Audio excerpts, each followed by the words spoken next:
10,000 years ago, someone in a village we'll never have a name for picked up a piece of black volcanic stone and turned it toward the light and saw a face. Their own. That's not a metaphor. Archaeologists dug up polished obsidian mirrors in a 9,000-year-old settlement in central Turkey called Çatalhöyük, and they weren't crude. Optical engineers have measured the reflection quality against a real 20th-century glass mirror, and it holds up almost perfectly. For nearly the entire span of human existence, nobody knew what they looked like. Not really. You'd catch your shadow on the ground, maybe a shape in still water on a windless day, always warped, always moving. But your actual face, the one other people saw when they loved you or feared you or buried you, was information you simply didn't have access to. Then, somewhere in that village, somebody figured out how to make a stone still enough, smooth enough, dark enough, that a person could look into it and finally meet themselves. This morning, probably, you did the same thing. You looked into something made of fire and stone and checked your own face before you left the house.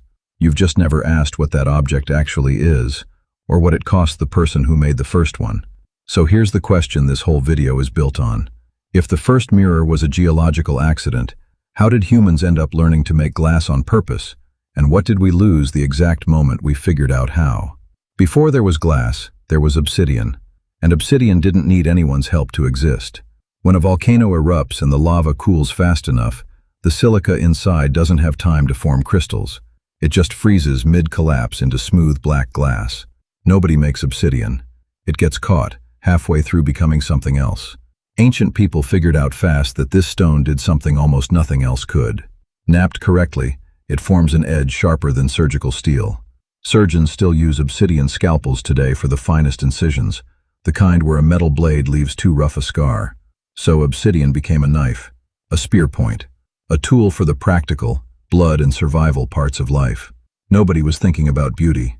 They were thinking about whether the blade would open a hide clean enough to get a family through winter. But somewhere along the way, somebody noticed something else. Polish the flat side instead of napping the sharp one. Rub it smooth for hours, days, with sand and patience, and it stops being a tool. It becomes something you can fall into. Hold on to that. The same stone that cut things open could also, with a different kind of attention, show you something you'd never seen before. Yourself. It's going to come back later, and it's going to land harder the second time. Nobody puts this part in the textbook chapter about early technology. In Çatalhöyük, a settlement so old it predates writing by 4,000 years, archaeologists found dozens of these polished obsidian discs tucked inside burials, wrapped in cloth, placed near the head or chest of the dead. Not thrown in as scrap. Placed, the way you'd place something someone loved. 47 of these mirrors have turned up in burial contexts alone. Not 46, not 50, 47. Somebody counted. And here's the detail that got me. Use wear analysis, the study of the microscopic scratches a tool picks up from handling, shows these mirrors weren't made once and buried untouched. They were held, looked into over years by the same person, until the polish had worn its own particular pattern into the stone.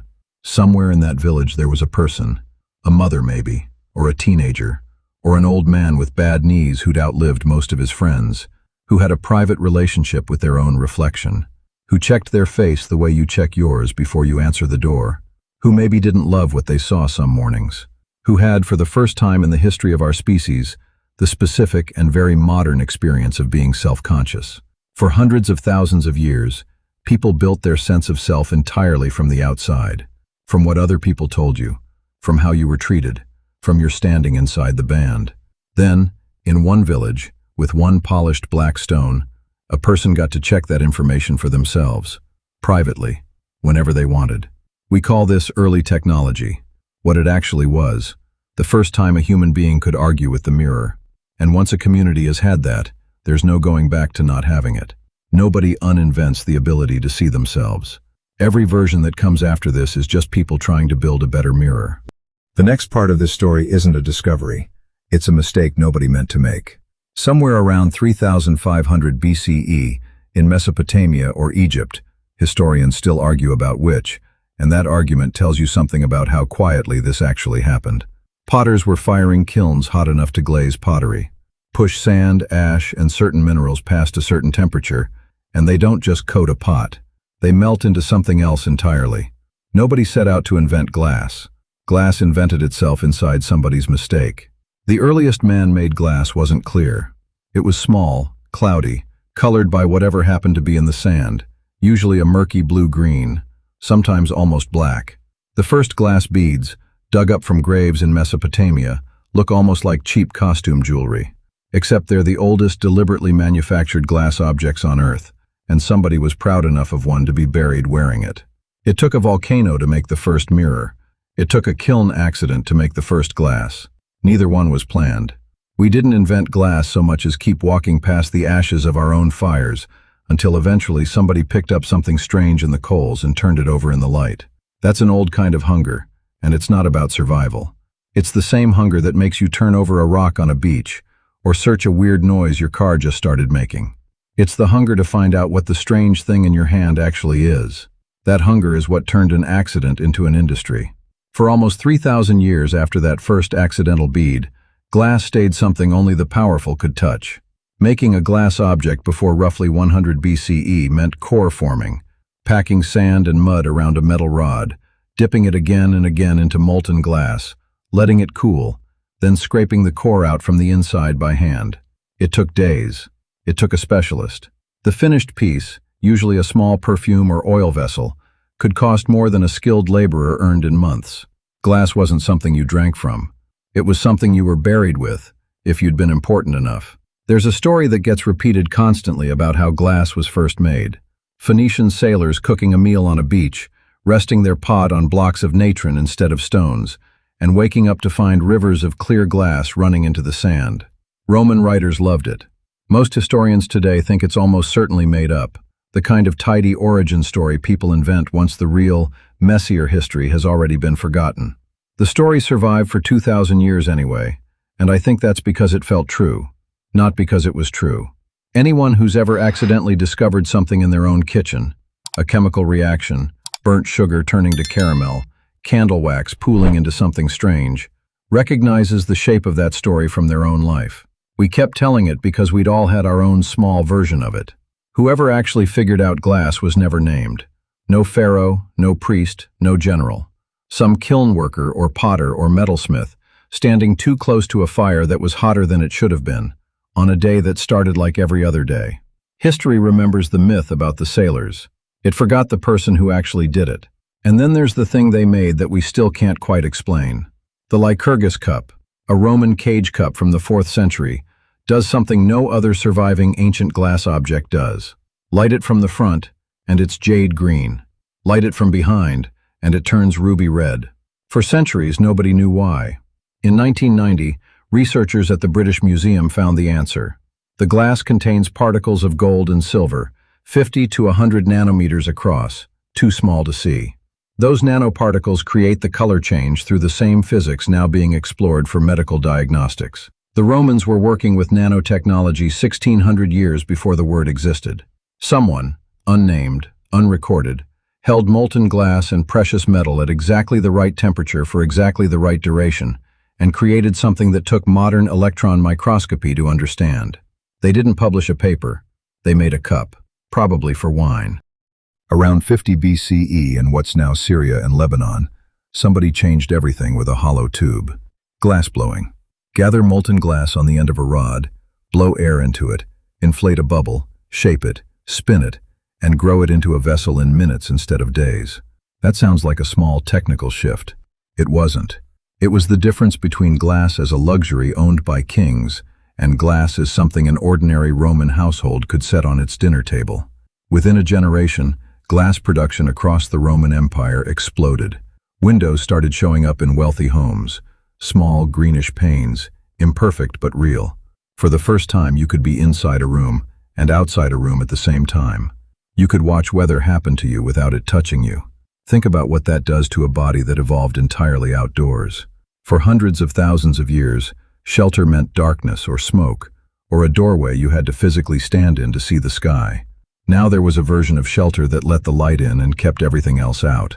A Roman child 2,000 years ago could have pressed a hand against a window pane exactly the way a kid does today, fogging it with their breath, watching the shape disappear.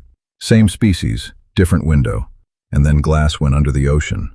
In 1966, a physicist named Charles Cow proposed something that sounded absurd, that glass fibers, strands of silica thinner than a human hair, could carry information using light.